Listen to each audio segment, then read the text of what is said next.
Hello and welcome to Up the Villa podcast. We've done the double over Arsenal, first time in over 20 years that we've been able to do that. Back to winning ways. Hopefully we're now going to start climbing the table. It was a real good performance. Before we start, obviously we've got a bit of a kit watch going on. So I brought out the drill jacket. When we do a decent win, I will wear this jacket. Another purchase behind my shoulder, 2000 goalkeeper shirt. An absolute beauty, this one is. Really happy with that one. We did a competition, so I said when we next win a game, we'll be giving away a shirt. So what I'll do is when we do the Brighton preview, I'll draw that out on that episode as well, because obviously I haven't got time at the minute to keep writing all down these names and draw it so quickly straight after the game. So the Brighton one, I'll announce the winner of the shirt. If you can subscribe and get involved with us, every fan is more than welcome to. So we've beat Arsenal 1-0, done the double over them, like I say. A real solid defensive performance, which is what we lacked against West Ham. We've got another clean sheet, which is absolutely huge. Watkins has bagged another goal. I thought he was phenomenal today. Mings, unreal at the back, absolutely brick wall. And Martinez, that free kick save was a joke. It was an absolute joke. So I'm going to bring in Seb and we'll hear what his thoughts are on the game. So take it away, Seb. What a result. What a result. I think we've played so well. We've been so compact at the back, which is something that we've lacked for the last few weeks. I think I just need to add before I start, your kit collection's getting out of hand. I think you have an issue here. We need to seriously watch how much you're spending. You're going to be in trouble soon. But back to the game. Yeah, it was everything that we've been asking for in recent weeks. We've been compact at the back. We've shown a real resilience and we've held them out really well because Arsenal have some world-class players. You know, when they're bringing Aubameyang off of the bench and Ødegaard on loan from Real Madrid, you know, it just shows the quality that they have, that they're able to bring them on. But we didn't let them make a difference. I don't think Aubameyang had any real big chances. Ødegaard, on the other hand, had a few which he snatched at. Maybe that's because he's new to the league. He's trying to adjust still, but he should be doing better. So we got away with it on times. I think we got lucky, but we deserved that luck due to how we played. Again, BT Sport, I watched their analysis of the game and they overanalyze everything. You know, should it have been a red card in the first half of Concert? I don't know. What are you thinking? I did think he was going to go, to be fair. I thought he was last man, whether it was the goal scoring opportunity. He was so far away from the goal, wasn't it? You know, he was borderline the centre circle, wasn't it? It was just ahead of that. So does that take into account how far away he was? You know, I mean, when we had that one, we played Sheffield United when we first came back and they fouled, you know, that's a goal scoring opportunity because Watkins was sort of well ahead of him. But I'll be biased. I'll say it was a yellow. Yeah, I mean, I think you're right. I think it has to be taken into consideration where the foul occurred. But again, we're asking for consistency here. If they send off the Sheffield United man all those months ago, they've got to do it again today. They can't keep chopping and changing. No doubt they'll bring out a new rule for it sometime soon. I think the ref had a poor game today, but his poor game influenced Villa effectively. I think he was very harsh on Arsenal at times, giving fouls where he probably shouldn't. I mean, hey, look, I'm not complaining. And if you take a look back and look at the bigger picture, will it have affected the result? Probably not. But another poor performance just goes to show the officiating in this league is not to a high enough standard. No. And I think, you know, going back to a few of the stats, we had 34% possession, we had 12 shots, 8 on target. That ratio is a lot better compared to what it was against West Ham. Let's go. So go back to the start of the game. Blockbuster, out the block straight away. Our man, Traore, you know, well, a kick from Martinez to start with. The kick was such a good kick. I remember when he kicked it, I thought, God, that's low, that is. Like, he pinged it. Traore got ahead, you know, outside of the foot, laid it off to Watkins, and we 1-0 up, and it was a real good goal, to be fair.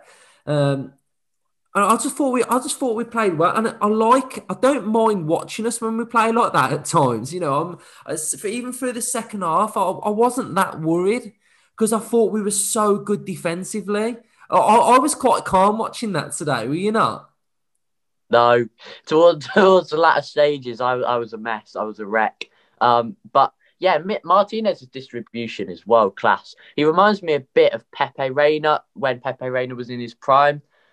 He has this sort of goal kick technique. It's really weird. He sort of lofts the ball into the air and almost winds his foot up and kicks it at a really low angle so that no one can intercept it. It's really odd. I'd love to see it back at Villa Park, for real.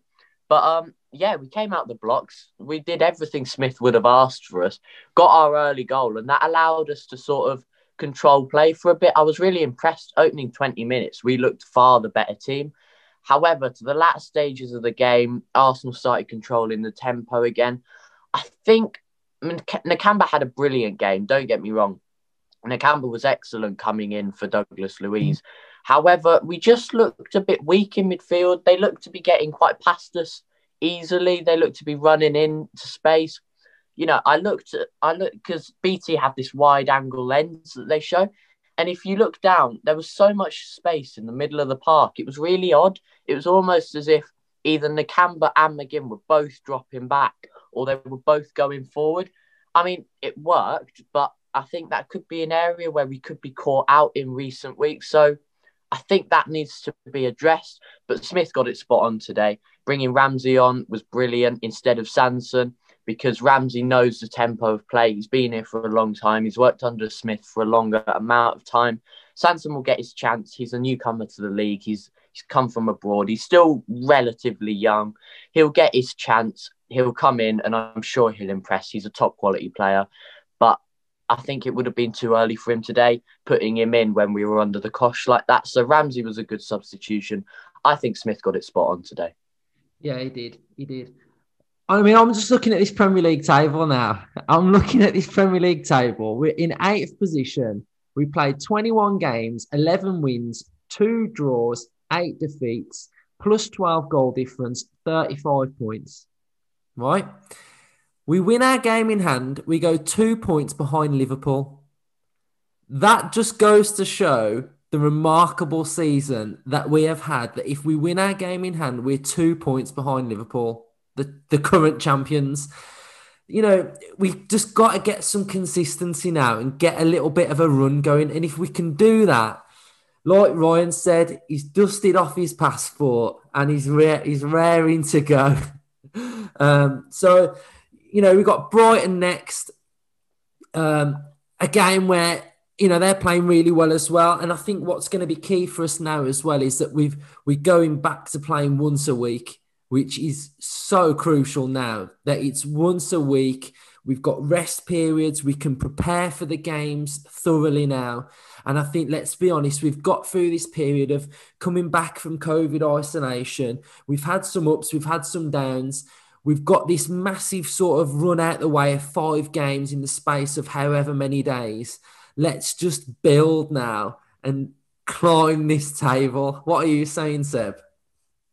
Yeah, look, the fact that we're so close to Liverpool after such a prolonged time in the league is hilarious. I think they're not having a good season by any stretch, but we're making progress on and off the field, which is really good to see. It's a healthy club atmosphere, and you can tell that.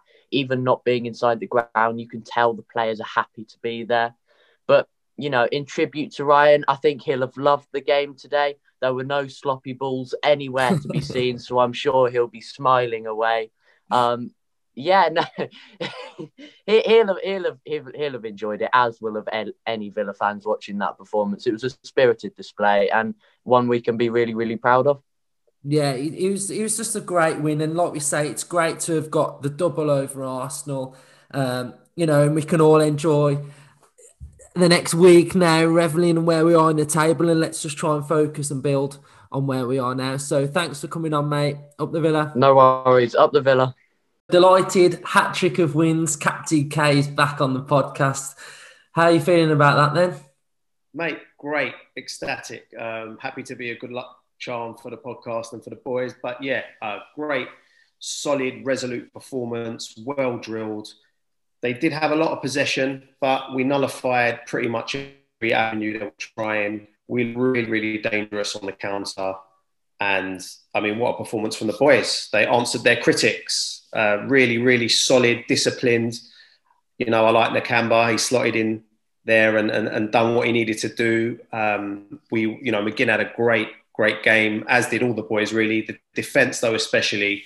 Big shout out to big Tyrone Mings, my man of the match. I mean, he was colossal today. Absolutely colossal. Like, he was a brick wall. You shall not pass. Like, nothing was going past him. He was there. His head, his foot, his body, his positioning.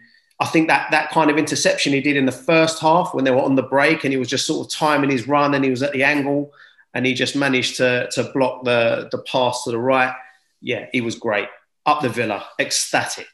I think it's a massive performance. I think, obviously, the contrast to what we had against West Ham at the back, where we were a bit ropey. Today, we was back to, clean sheet, another one. And it was just a phenomenal performance. Mings has had some critics, which I think is wrong. But I think today, like you say, he was like a brick wall, wasn't he? And that block he did, I think he did another one in the second half when he put a challenge in as well.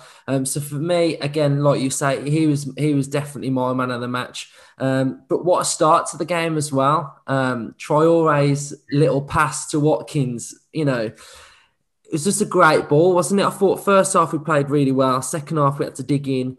But it's just great to get back to winning ways and do the double over Arsenal as well. So who else sort of stood out for you today?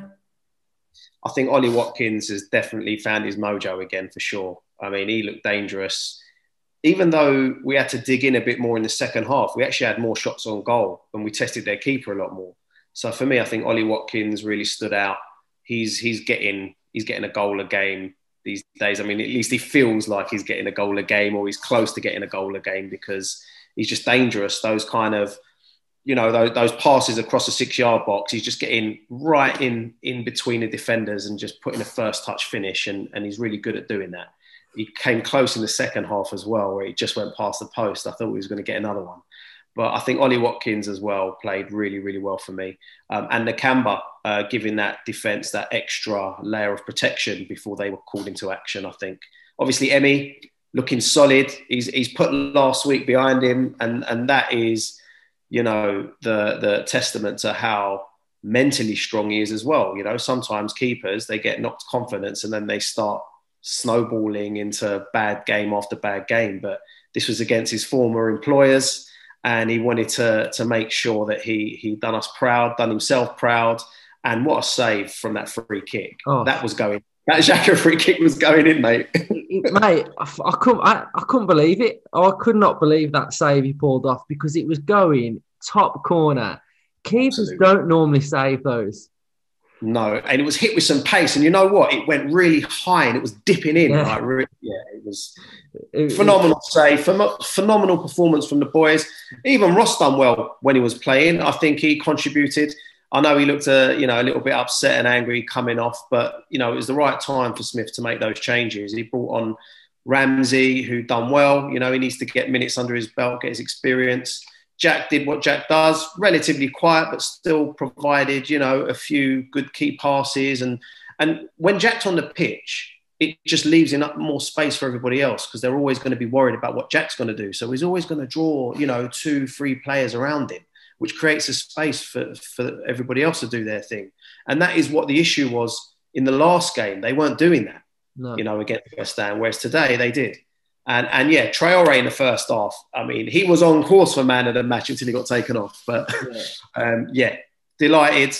We now get like at least a week off now to train and recuperate. And then we can go again next week. We're maintaining that 8th spot, which is what I said we deserve to be at based on our performances. But hopefully, we can crack on and do even better. Brilliant. And you'll maintain this winning run. You'll come on for your 4th winner. Hopefully we'll keep your run going. Yeah, mate. Absolutely. Thanks. Cool, mate. Cheers. Up the Villa. Up the Villa.